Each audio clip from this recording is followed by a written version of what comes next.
In this edition of Vinyl Haul, I've got quite a bit of trad metal this month. I've got a little bit of speed, and of course the latest release from a certain German thrash metal band. You know who they are, so stick around for that. Stick around for all the albums, because you know what? It's gonna be good.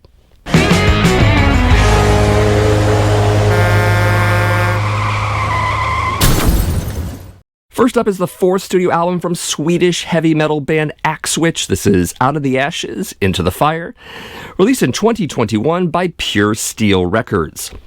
So this is the first album from this band in 36 years, which is pretty amazing. Also, the title of the album kind of gives that. Out of the Ashes, Into the Fire. I mean, they're definitely coming back in a lot of ways. Definitely a lot of old school riffage going on here. I'd also say there's some nods to the new wave of British heavy metal. I'm also hearing some influences from Judas Priest and Accept, and especially Thin Lizzy. I definitely hear some of that going on. I'd also throw in some hard rock elements, though I'd say that's the harder end of hard rock. It's still very much a metal album. So production on this one is vastly improved from their old days. That is 36 plus years ago. Maybe you would expect that. I do like that the production on this one is a mix between classic and modern metal production.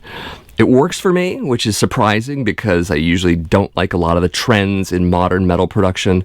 I have a problem with a lot of the clicky drums, the unprocessed vocals, and a lot of other stuff. But it really works here. Choruses on this one are definitely simple and repetitive, but very big. They work. Also a nice variety of tracks. I like the pacing on this record quite a bit. It's not just a hodgepodge of songs. It has a very logical flow to it, so pretty cool.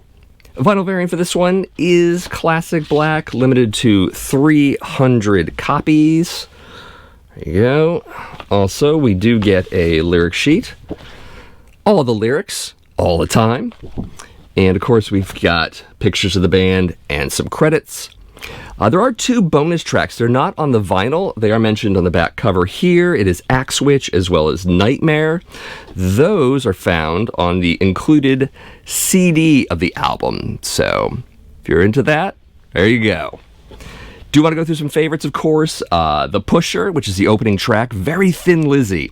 Even some of the lyrics kind of remind you of that. Also, Let Sleeping Dogs Lie, and the ending track, Violator. I would recommend all three of those tracks, but especially The Pusher. You should check that one out. Speaking of which, there is a lyric video for that song. You can find that at the Pure Steel Records YouTube channel. So truthfully, this record was kind of hard to find. You can only really get it from the label. I don't see any distros handling it, at least not yet. Zero promotion for it as well, which I find kind of curious. I mean, it's a new Axewitch album. It's been 36 years. There should be some promo for it. Still a really great record. This band does stick to their guns musically, so some people like that, some people don't. I'm definitely on board with it. It's getting a lot of spins. Great record. You should check it out. Next up is the second studio album from American blackened heavy metal band Nite. This is Voices of the Cronian Moon, released in 2022 by Season of Mist. So the style here could be considered black and roll, though I think this leans a lot more trad metal, especially in the instrumentation.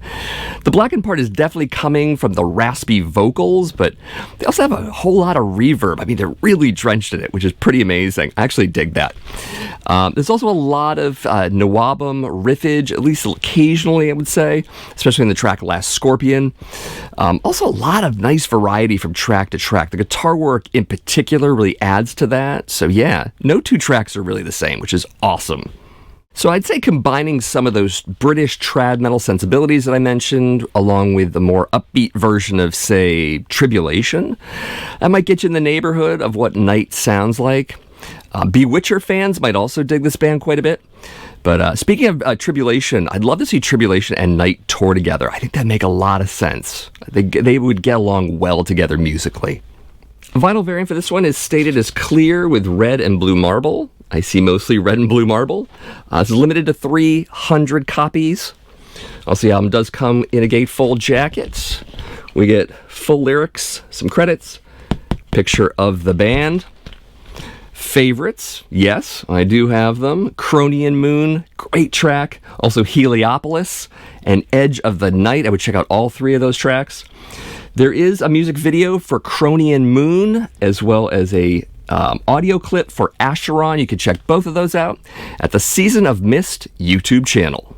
So this record is definitely catchy and melodic, very riffy, but totally rockin'. It also manages to stay pretty heavy through all of that. Some people, of course, are going to have a little bit of an issue with the trad metal instrumentation mixed with the gruff and blackened vocals. I do not. I think they blend those styles very well together when a lot of black and roll bands do not do it as well. So yeah, I love this album. I'm actually going to check out their first album as well based on the strength of this one. I definitely recommend this album. I think you're going to like it. Next is the official debut solo album from the late Eric Wagner. This is In the Lonely Light of Morning, released in 2022 by Cruz del Sur Records. So, of course, Eric Wagner of Trouble, as well as The Skull, both of those bands. You're going to hear familiar elements on this record from those two bands. I don't think it can be really helped. There are a couple other things I want to talk about on this record specifically. The track Isolation. I think the chorus riff reminds me a whole lot of Life of Agony. Maybe not so much River Runs Red, maybe more their album Ugly, their sophomore effort, which is kind of fun, I guess. You have to like Life of Agony, I suppose, to get that. Definitely a groove kind of thing going on there. Of course, there's overlap with those two bands. They sing about a lot of the same kind of stuff, a lot of sad things. Also, they pull from the wellspring that is Black Sabbath. I think that's pretty obvious, so I just wanted to point that one out. Also, the track, If You Lost It All, has definitely a dark neo-folk vibe to it. Bands like Death in June and Sol Invictus, if you're familiar with that genre. If you're not, you can check that out. But I definitely get some of that here, so yeah. If You Lost It All. Interesting track. And yeah, I should state the obvious here. It's a little strange to hear some of the songs about the subject of death on this record, considering that Eric Wagner is no longer with us. He died due to complications of COVID, as some know. There's a line in the song Isolation where he says, "I hope I never come here again," which is just chilling. I mean, there are other lines in this album as well, considering that he's gone, but yeah, it's an interesting cloud that hangs over listening to this album. So yeah, gotta point it out. It's there. Vinyl variant for this one, as if you couldn't imagine, it's black. There you are. Also, a lyric sheet in here, as well as credits. Eric Wagner did produce this album. We might talk about that a little bit later. Favorites, definitely Isolation. I keep coming back to that track quite a bit. Also, Strain Theory is pretty great. And In the Lonely Light of Morning. Speaking of that title track, it is available as a lyric video. So is Maybe Tomorrow. You can find both of those at the Cruz del Sur Music YouTube channel. So despite the fact that Mr. Wagner is no longer with us, this does feel like a complete album. And usually with posthumous releases, or a lot of the times with those kind of releases, a lot of the songs seem like they were cobbled together and there's no flow to it. I mean, the nice thing was that Wagner was around for the completion of this record. So there's a nice flow to it. The tracks make sense, all of that. So I'm glad that happened. Also, this doesn't feel like a cash grab for a dead man's work. It really doesn't. So yeah, I really like this album. So yeah, as I said before, you can definitely feel this sort of residual energy, a sort of ghostly presence from this record. I think Eric's death and this recording are kind of inextricably bound. I think it's kind of unavoidable, at least to my ears. Maybe to yours it'll be different, but there's that. Aside from that, though, I think fans of Trouble, as well as The Skull, are going to like this record. It definitely has some of those elements to it. Yeah, it's a great record, a fitting swan song to a doom metal legend. You should check it out. Next up is the debut full-length album from Canadian speed thrash band Chainbreaker. This is Lethal Desire, released in 2019 by Hell's Headbangers Records. So you're definitely getting some speed and thrash metal going on here with a bit of classic metal in the mix. Also, we have ex-members of Cauldron and Toxic Holocaust. I'd expect hints of those bands in here as well. Some of the more up-tempo numbers have a bit of a crossover feel to them. If you're into crossover, you'll get a little bit of that here. Also, some great 80s Canadian metal vibes here. I'm getting some Razor, I'm getting some Pile Driver. It's just a nice mix of a lot of bands that I like, especially from Canada. Also, this album is mixed and mastered by Joel Grind of Toxic Holocaust, so another connection there. Basically, if you took Midnight and the Mentors and smashed them together, you'd probably get something like Chainbreaker. I'm also digging the spot varnish finish here. I don't know if you can see it in the light at all, but pretty cool. It also follows onto the back cover with the pictures and the titles and all of that. By the way, mullet and mustache, nice. Vinyl variant for this one is classic black, limited to 400 copies. Also, we get a lyric sheet like that. Also, credits, some pictures of the band. Hey, look, they credit Midnight on their thank you list. Fantastic. As for favorites, I definitely dig Chainbreaker, great song. Methalina, which is a beautiful name for a girl. Also Hellbound and The List. Out of those, definitely Hellbound is my favorite. You should check that one out first. Also, Atomica, the opening track, is available as an audio track at the Hell's Headbangers 666 YouTube channel, so you should definitely check that out. Also, just a short aside, when I was listening to the track Constant Graving, my brain just heard Cosmic Gravy the whole time, which is a much better song title. In fact, if you're in a sci-fi metal band, you should probably make a song called Cosmic Gravy, because that would just work. So get on that. Give me some credit. So it's a little messy and marginally noisy, but it's got a lot of energy and a lot of grit. This band definitely won't win any awards for complex compositions, but I don't think that's really the point of Chainbreaker. They're simple, they're fist-pumping, and sometimes that's all you really need. So there it is, Chainbreaker. Check it out. Next is the third studio album from Belgian metal band Evil Invaders. This is Shattering Reflection, released in 2022 by Napalm Records. So it's been 5 years since Evil Invaders put a record out. 2017's Feed Me Violence was their last album. Pretty good record. But it seems like in these 5 years, this band has had time to expand on their sound a little bit and maybe mature, depending on your expectations. I think it's pretty obvious on this record. Of course, as we all know, Evil Invaders is influenced by the band Razor a bit. Their name, Evil Invaders, is from a Razor album title as well as a song title. And I think that influence served them pretty well in the past, but since they have taken their foot off the pedal a bit on that one and matured and expanded their sound just a little bit. So it needs to be mentioned here for sure.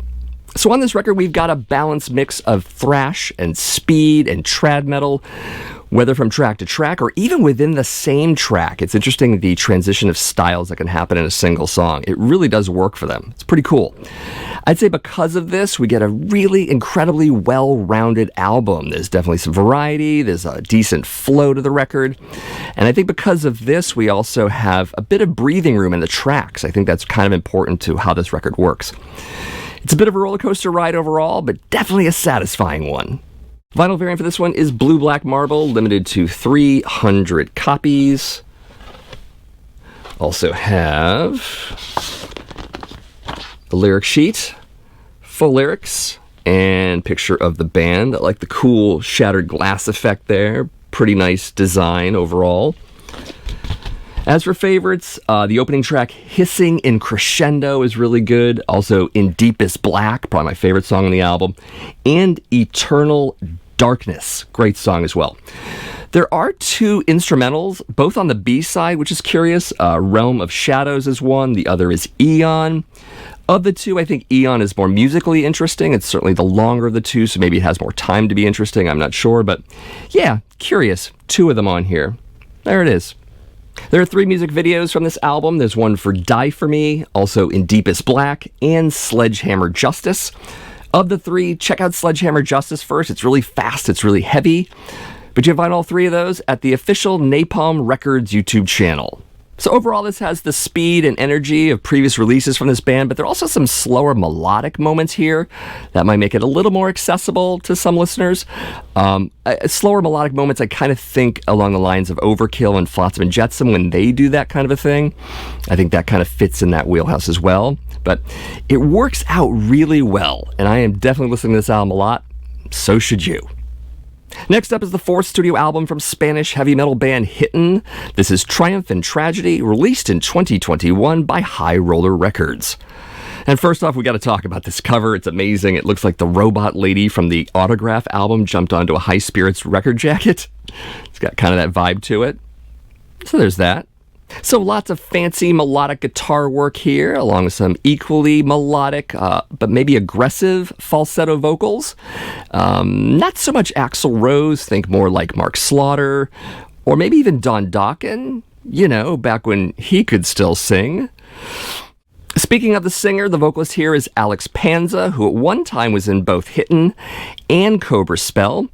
He's not in Cobra Spell anymore. Sonya got a female singer to replace him. That happened very recently, which is kind of interesting. But if you're listening to the newest releases from both bands and you hear a singer that sounds a bit familiar, that's why. Also some moments of 80s Euro metal and hard rock. I'm hearing clear influences from Judas Priest, as well as the Scorpions, and even Accept on this record. Vinyl variant for this one is Neon Pink, limited to 250 copies. Also have an insert with pictures of the band. And guess what? Lyrics. Also got some favorites. The opening track, Built to Rock, great song. Also, Meant to Be Mean is pretty good. And I love the album closer, Triumph and Tragedy. What's funny about the listing here is there are actually 10 songs, not 9 on this record. The song Something to Hide is missing, probably because it's hiding. I don't know. Is that clever? Is that an omission? I don't know. I'm going to go with clever. Why not? There are also a total of 4 music videos from this album. There's one for Eyes Never Lie. There's one for Hard Intentions, Secret Dancer. There's one for Ride Out the Storm. And one for Something to Hide. All those are available at the official Hitten YouTube channel. So here we've got some soaring vocals, some energetic riffing, screaming solos, and a whole lot of hard rock hookiness going on. There are some keyboards, so they do sit more in the background. I think they're there more to bring up the guitar riffs, to support the guitar riffs that are going on. Basically more flavor than anything else.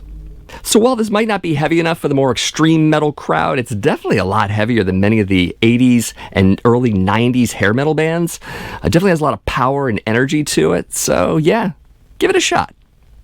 Next is the latest live album from British heavy rock band Motörhead. This is The Lost Tapes, Volume 2, live in Norwich, 1998. Released in 2022 by BMG. So, of course, this is a Record Store Day exclusive. It was released in April of 2022. I covered it a little bit in my Record Store Day videos, but I'm going to talk about it a little bit more in depth here. So this record was recorded at the University of East Anglia in Norwich, England, on October 18th, 1998. Here's the gatefold, by the way, in case you like gatefolds. And the track listing on the back. So the live mix on this one is decent and noticeably cleaner than that of Volume 1. My only real complaint is the drums. Mickey D's a great drummer, by the way. It's really the drum mix. It sounds, the kick drums sound a bit clicky. You notice it more at first, and then you kind of dismiss it later on. At least I did, because I like the tracks a lot. But that's in there. I think overall Mickey's drums sound a little less heavy on this one than on Volume 1, but maybe it's a minor complaint because the rest of the album is pretty decent. Of course, the usual humorous in-between song banter is here between Lemmy and Phil. There's a moment in a track where Lemmy says something to the effect of, "And at no extra charge, feedback," which is a lot funnier coming out of him than out of me, obviously. Also, there is a track missing on this version. The digital version is a song called Overnight Sensation. The digital version does have some audio dropout. It's actually kind of a damaged sound recording. That probably is why they ditched it for the vinyl version, but you're not really missing much. It's an okay song at best. So just briefly talking about a comparison of sorts between Volume 1 and Volume 2 as far as track listings go. About 11 of the songs that are here are also on Volume 1, which means that about half of each record is different from the other. So if you have Volume 1, you're looking to buy Volume 2, and you're kind of on the fence about it concerning different material, maybe that'll put you in the direction of buy instead of not buy. Who knows? I'm not in your head. I don't know. Vinyl variant for this one is 2LP blue transparent vinyl, limited to 2,250 copies. Because why not? No other stuff in here, no inserts or any of that, but I do have some favorites. No Class is pretty great. I really dig Nothing Up My Sleeve. Over Your Shoulder's pretty great. And of course, you've got Orgasmatron and Iron Fist and Overkill, which are all amazing, especially Overkill, which is my favorite Motörhead song. These tracks were available digitally beforehand. Last year they came out for Lemmy's birthday, so you can assume that at the official Motörhead YouTube channel, all the tracks are there. And of course, yes they are. So if you want to check out the entire album first, you should do that at the channel. So as of this recording, I did find out that Volume 3 is currently available digitally, so maybe we'll see a vinyl release of it in the future. Probably the next record store day, who knows? But that'll be a good time. Why not? So yeah, another decent live album from Motörhead. But of course, Motörhead has a lot of live albums, 16 of them to be precise. So I wouldn't blame fans for being a little burned out on Motörhead live records. I mean, we love No Sleep Till Hammersmith, and there are others as well. But if you're not, and you're a diehard fan, you should get this. And of course, you already know that. You don't need me to tell you. Next up is the 15th studio album from German thrash metal legends Destruction. This is Diabolical, released in 2022 by Napalm Records. So we should get this out of the way right away. Founding guitarist Mike Seefringer is not in the band. You might notice his conspicuous absence in the gatefold picture. He is out of the band. He left. Signs point to substance issues. That seems to be the reason, but who knows? He will be missed to some degree, but maybe not as much as I thought. We'll find out. So Seefringer was replaced by Martin Furia. He is an Argentine guitar player from Argentina. Let's go with that. He's also a record producer. He produced the latest Nervosa album, Perpetual Chaos. Another interesting Destruction and Nervosa connection. Of course, there's also the one where Schmier does guest vocals on that Nervosa album for the song Genocidal Command. So that's pretty cool. I like Fury on this quite a bit. I think he does a great job of staying within the established Destruction sound. He also works well with Demir, their current lead guitar players. So yeah, all is well. So given all that, I really don't have any qualms about saying that this latest studio album from Destruction really doesn't suffer from Mike's absence as much as I thought it might. In fact, it's pretty good. Potentially one of the best post-reunion Destruction albums of this era. Yeah, I'm going to say that. As for the music, right away, we are met with the dark and powerful intro known as Under the Spell, going straight into the utterly ripping title track. We've got pummeling drums, we've got blistering riffs from here on out. Also, Schmier's vocal attack has that viciousness you've come to expect from modern Destruction. In fact, I'm going to say this too. I like his voice now more than back in the 80s. I think it has more punch and delivery, and again, that viciousness. I love that. Vinyl variant for this one is yellow and red marble, limited to 300 copies. Also, we've got a lyric insert, an inner sleeve, if you will. Great artwork, by the way. And more lyrics and credits here. As for favorites, I definitely dig the title track a lot. I also dig Tormented Soul and The Lonely Wolf. If you're looking for music videos, there are at least 4 as of the time it's recording. We have one for the title track. We have one for No Faith in Humanity. Also, Repent Your Sins and State of Apathy, and you can find all of those at the Napalm Records YouTube channel. Of course, we should also talk about the cover song that ends this album. It's City Baby Attacked by Rats, originally done by UK punk band GBH. Is it necessary here? I don't think so. It's decent, it's serviceable, whatever, but I would have rather seen this on an EP or the B-side of some single, maybe.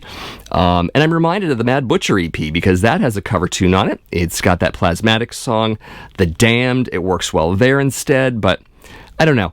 It's kind of unnecessary here. Of course, I could just stop the album before the song. I don't hate it, but again, I don't know why it's here. It's okay. You know. So at times it's classic Destruction, but it's a whole lot of modern Destruction as well. I like both. I'm good with that. I did like their previous studio album, Born to Perish, but I gotta say I like this one a lot more. I think it's a stronger album overall, and I think there are a lot more killer tracks here than there. So for a band that's been around for 40 years, they certainly aren't phoning it in or playing up to popular trends, and I really dig that. In fact, I salute them for that. I think this is a really strong record, and I think you should really hear it. Absolutely. And that's it for another episode of Vinyl Haul. Remember, let me know in the comments what you think of these albums, what you think of these bands. Music recommendations based off of these bands, or just stuff you came up with off the top of your head. Let me know all of that in the comments below. Of course, if you're new to the channel, just to let you know, my name is Matt. This is the Accusation Network, where each and every week I do videos on metal vinyl collecting. I also do videos on classic and modern metal bands in general. If you dig that, give this video one of these, subscribe to the channel, and share my videos with some of your friends. So thanks for watching, and I'll see you in the next video.